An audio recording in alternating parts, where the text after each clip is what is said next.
Cakra mitra utama, suara yang lantang, melawan badai hadapi rintang. Satu visi, satu tujuan di jalan panjang. Kita takkan jatuh, kita terus terbang. Kita takkan jatuh, kita terus terbang. Kita akan membahas tentang pengenalan Sistem Manajemen Kesehatan dan Keselamatan Kerja ISO 45001 versi 2018. Baik, secara umum, berikut adalah urutan pelatihan ISO atau sistem manajemen yang harus diikuti. Yang pertama, pelatihan pemahaman. Artinya di sini tentang awareness dan implementation. Ini level 1 ya. Lalu yang kedua, itu pelatihan sistem dokumentasi dan pengendalian dokumen. Nah, ini masuk ke level 2. Lalu yang ketiga, pelatihan audit internal. Ini level 3 dan yang level keempat adalah pelatihan peningkatan ISO. Oke. Nah, terdapat beberapa core elemen dari Safety Management System berdasarkan ANSI Z10, ISO 45001 dan OSHA Guidelines. Yang pertama adalah leadership, di mana manajemen pada setiap tingkatan itu harus membuat yang namanya keselamatan kerja itu sebagai core value. Lalu yang kedua adalah partisipan, di mana setiap pekerja itu berpartisipasi dalam program-program yang terkait dengan keselamatan dan kesehatan kerja. Lalu yang ketiga adalah hazard identification atau mengidentifikasi sumber bahaya, di mana setiap tempat kerja itu memiliki sumber bahaya dan resikonya masing-masing. Lalu yang keempat adalah hazard control, di mana kita memilih untuk mengeliminasi atau mencegah atau mengendalikan sumber bahaya tersebut. Yang kelima yaitu training atau pendidikan, di mana kita melatih pekerja untuk mengenal sumber bahaya dan menemukan pengendaliannya. Lalu yang keenam, improvement, di mana setiap periode kita mengevaluasi seberapa efektif hazard control yang telah kita lakukan. Lalu yang terakhir adalah komunikasi. Kita di sini diminta untuk menciptakan antar pekerja saling berkomunikasi satu sama lain terkait dengan sumber bahaya yang mereka lihat dan mereka dapat temukan di tempat kerjanya masing-masing. Nah, di sini dapat kita lihat ya, gambar ini menceritakan tentang bagaimana sebuah kegagalan terbentuk. Yang pertama dikarenakan adanya unsafe action. Nah, unsafe action ini sebelum terjadi itu ada latent error, dan juga latent error ini dapat membentuk juga yang namanya unsafe plan atau unsafe condition. Nah, baik unsafe condition atau unsafe action ini akan membentuk yang namanya insiden. Lalu insiden ini akan menjadi satu situasi yang gagal untuk dipertahankan. Kemudian terjadilah kecelakaan. Nah, kecelakaan ini tanda bahwasanya kita gagal untuk memitigasi, gitu ya. Nah, untuk mengetahui faktor-faktor yang dapat mempengaruhi performa terciptanya kegagalan pada manusia, yaitu yang pertama perusahaan, lalu yang kedua pekerjaan, dan yang ketiga adalah orangnya tersebut. Nah, di sini kita lihat ya, ketika ini tidak tepat atau kurang dikontrol, apa yang kurang dikontrol? Sistem, standar, dan kepatuhan. Ya, ketika itu kurang dikontrol, maka akan menyebabkan timbulnya penyebab utama. Nah, penyebab utama ini bisa datang dari personal faktor, bisa datang dari job faktor. Lalu penyebab utama ini akan membentuk yang namanya penyebab intermediate, yaitu keadaan di bawah standar atau pelaksanaan di bawah standar, gitu ya. Nah, kemudian terjadilah insiden-insiden yang menghasilkan sebuah event ketika dia kontak dengan energi atau orang. Nah, kemudian baru menghasilkan kerugian. Nah, kerugian ini adalah sesuatu yang tidak diharapkan. Nah, berdasarkan penelitian, ini kita ambil Pareto diagramnya gitu ya.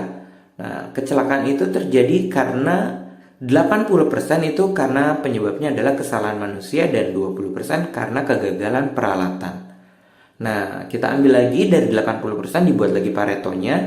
Ternyata 70% itu disebabkan oleh kesalahan organisasi dan 30% disebabkan oleh kesalahan si individu. Jadi lebih besar karena penyebabnya adalah kesalahan organisasi.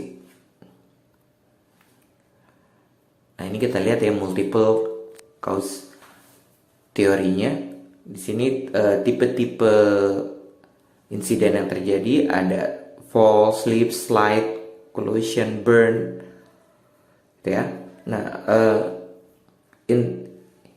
immediate cause-nya atau penyebab utamanya ada unsafe action, unsafe condition, gitu ya. Terus contributing cause-nya itu ada safety management performance, mental conditions of worker, terus physical conditions of worker, gitu ya. Nah, ini bisa menghasilkan minor injury atau fatality, itu tergantung ya dari insiden yang terjadi. Nah, balik lagi sama seperti penjelasan di awal, ketika ada penyebab dasar itu bisa berupa kurangnya prosedur atau aturan, kurangnya sarana, kurangnya kesadaran, kurangnya kepatuhan gitu ya. Itu bisa menimbulkan yang namanya penyebab tidak langsung, baik itu dari faktor pekerjaan ataupun dari faktor personal. Lalu kemudian itu akan membentuk, kalau itu tidak diurus ya, itu akan membentuk yang namanya penyebab langsung. Di sini penyebab langsung ada berupa tindakan tidak aman atau kondisi yang tidak aman. Nah, kalau ini dibiarkan terus-menerus, maka akan terjadi yang namanya kecelakaan kerja ketika dia kontak dengan sumber bahaya atau karena kegagalan sebuah fungsi. Nah, kalau sudah seperti itu akan menimbulkan kerugian, baik itu kerugian pada manusia, pada mesin, material, atau lingkungan, gitu ya. Nah, di sini ada beberapa istilah yang perlu kita pahami. Ada accident, near miss, unsafe action, unsafe condition. Accident itu terjadi ketika sebuah event itu terjadi adanya kecelakaan, injury gitu ya, atau property damage, kehancuran dari sebuah peralatan gitu ya. Nah, kalau near miss itu insiden yang tidak menimbulkan korban jiwa dan hanya menimbulkan kerugian semata, kerugian material saja gitu ya. Nah, tapi dia tidak terluka gitu ya. Kalau unsafe action itu sebuah tindakan yang karena dia tidak karena mengabaikan peraturan, mengabaikan SOP, mengabaikan prosedur, mengabaikan kebijakan atau policy gitu ya. Nah, itu unsafe action.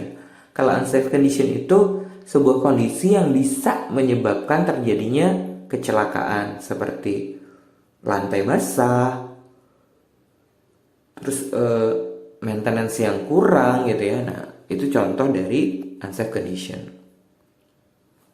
Nah, di sini kita kan tadi karena 80% itu penyebabnya karena manusia gitu ya. Nah, manusia ini ada dua jenis nih, ada violation, ada human error. Nah, kalau human error ada karena skill based atau karena mistakes. Kalau skill based itu ada slip action, ada lapse of memory. Kalau mistakes itu ada rule based mistake sama knowledge based mistake. Kalau violation itu ada rutin, situational, dan exceptional. Nah, human error ini ada action, ini sama ya, masih terkait sama yang tadi.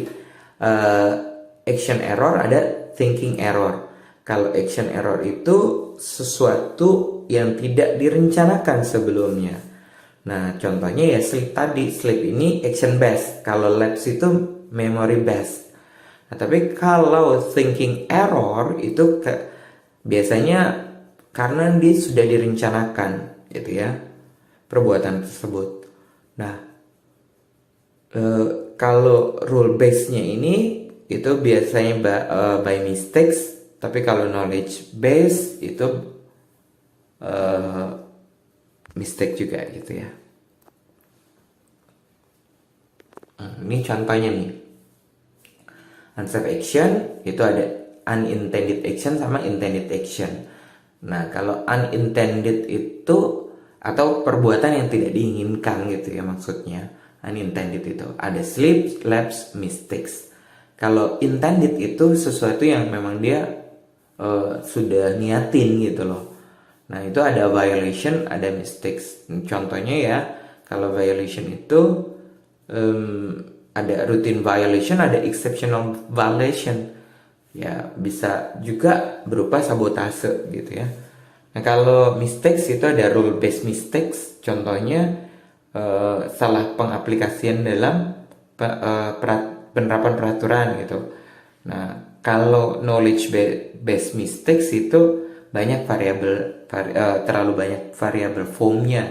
Nah, itu biasanya karena dia nggak tahu, ya sudah, gitu loh. Itu. Nah, kalau unintended action itu bisa berupa slip, bisa berupa lapse. Nah, slips itu ada attention failures, misalnya itu kegagalan karena kurangnya perhatian, gitu ya, terhadap instruksi kerja, gitu. Nah, kalau lapse itu karena kegagalan memori, gitu, lupa, gitu ya dia. Ya. Kalau sudah terjadi yang namanya kecelakaan itu, gitu ya, atau satu event kerugian, itu hanya ada dua, yaitu biaya langsung dan biaya tidak langsung. Biaya langsung contohnya biaya pengobatan, perawatan, biaya kompensasi atau asuransi, gitu ya. Yang kita ambil yang terlihatnya ini teori iceberg. Yang terlihat itu biayanya cuma 1 juta. Padahal yang lebih besar adalah biaya tidak langsungnya. Apa aja biaya tidak langsung itu? Ya, biaya kerusakan bangunan, kerusakan alat dan mesin, kerusakan produk, bahan dan material, gitu ya. Terus gangguan dan terhentinya produksi, biaya administrasi, terus pengeluaran sarana prasarana darurat, sewa mesin sementara, gitu. Nah, itu contoh. Terus ada lagi yang lebih dalam lagi, itu waktu investigasi lah, terus pembayaran gaji untuk waktu yang hilang lah, gitu ya, biaya perekrutan dan pelatihan, biaya lembur, biaya ekstra pegawai, waktu untuk administrasi, penurunan kemampuan tenaga kerja, gitu ya, karena dia cedera tadi, terus kerugian bisnis dan nama baik. Nah, itu lebih besar lagi. Oke.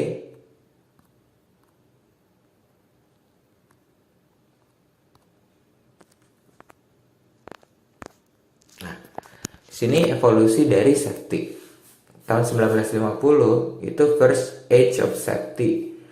Nah, kemudian di antara 1950 sampai 1970 itu second age of safety. Itu ini berkaitan dengan orang, gitu ya. Nah, ini mempelajari tentang ergonomik. Nah, dari 1970 ke 1990 itu mempelajari tentang organizational factor. Nah, makanya eranya menjadi third age of safety atau organizational management di tahun 1990 sampai 2000-an, gitu ya. Itu kebentuk. Nah, sekarang ini complexity. Nah, sekarang bagaimana? Yuk kita lihat ya. Nah, ini seperti tadi kita bahas ya. Age of technology, age of human factor, age of safety management. Nah, sekarang age of cognitive complexity. Jadi Di sini ya kita berusaha untuk segala sesuatunya terkait dengan kompleks, hal-hal yang kompleks, adaptive system, resilience versus robustness gitu ya, human sensor network, terus distributed cognition. Nah, ini sesuatu yang saat ini lagi marak untuk diteliti dan dikembangkan di dalam dunia sistem manajemen keselamatan dan kesehatan kerja. Nah, bagaimana cara kita memilih gitu ya untuk sistem manajemen kesehatan dan keselamatan kerja yang tepat ya. Pertama kita lihat dulu nih temanya bagaimana, safe working environment kah gitu ya, atau safety of employee, patient, and third party.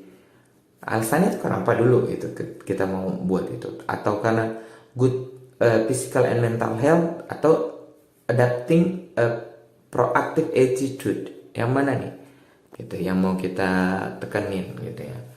Nah, ini salah satu contoh aja untuk statement.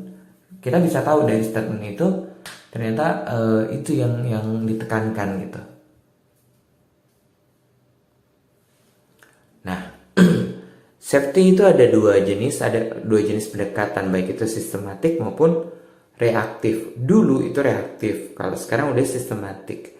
Kalau dulu hazard itu dicari ketika itu sudah terjadi gitu ya, sifatnya reaktif. Tapi kalau sekarang itu hazard harus sudah diidentifikasi terlebih dulu gitu. Nah, kalau dulu itu penanganan risikonya itu tergantung dari orangnya sendiri, individualnya sendiri. Tapi kalau sekarang pengendalian risikonya itu sudah dideskripsikan di dalam prosedur seperti itu. Nah, kalau dulu pengendalian risikonya tidak saling terhubung, kalau sekarang itu semuanya saling terhubung gitu ya. Nah, kalau dulu aktivitas ketiganya itu tidak di-plan, kalau sekarang sudah harus di-plan, direncanakan gitu maksudnya. Nah, kalau dulu pengendalian itu direview sesudah terjadinya sebuah insiden. Kalau sekarang pengendalian itu dikontrol atau dimonitor dan direview secara periodik gitu loh. Nah, kalau dulu tanggung jawab itu tidak tanggung jawab safety itu tidak terdefinisi gitu. Nah, kalau sekarang tanggung jawab itu didefinisikan untuk semua orang. Nah, ini ada jenis-jenis safety ya. Ada kategori 1, kategori 2, kategori 3, dan kategori 4. Kategori 1 itu inovatif untuk perorangan, artinya sophisticated behavioral. Kalau kategori 2 inovatif untuk safe place atau adaptive hazard manager. Kalau kategori 3 itu traditional safe person, itu unsafe X minimizers. Kalau kategori 4 itu traditional engineer and design. Nah, sekarang tipe evaluasi untuk sistem manajemen keselamatan dan kesehatan kerja itu ada needs assessment. Nah, ini tujuannya untuk menentukan seberapa jauh tipe intervensi yang dibutuhkan gitu ya. Yang kedua, proses evaluasi. Terus yang ketiga, seberapa efektif. Yang keempat itu biaya untuk outcome analisisnya. Terus yang kelima itu biaya, analisis biaya untuk seberapa efektifnya gitu ya. Terus analisis biaya untuk seberapa besar benefitnya atau keuntungannya. Nah, ini adalah pilar dari safety management. Ada safety policy and safety culture, safety risk management, safety assurance, dan safety promotion. Nah, salah satu kegiatan di safety promotion ada initial training, validation gitu ya. Kalau di safety assurance ini safety performance monitoring dan management, dan continuous improvement dari sistem safety tadi gitu. Nah, kalau safety risk management ini hazard analysis system analysis for hazard identification. Nah, kalau safety policy and culture itu ya biasa pembuatan objektif, lalu kemudian kebijakan gitu ya.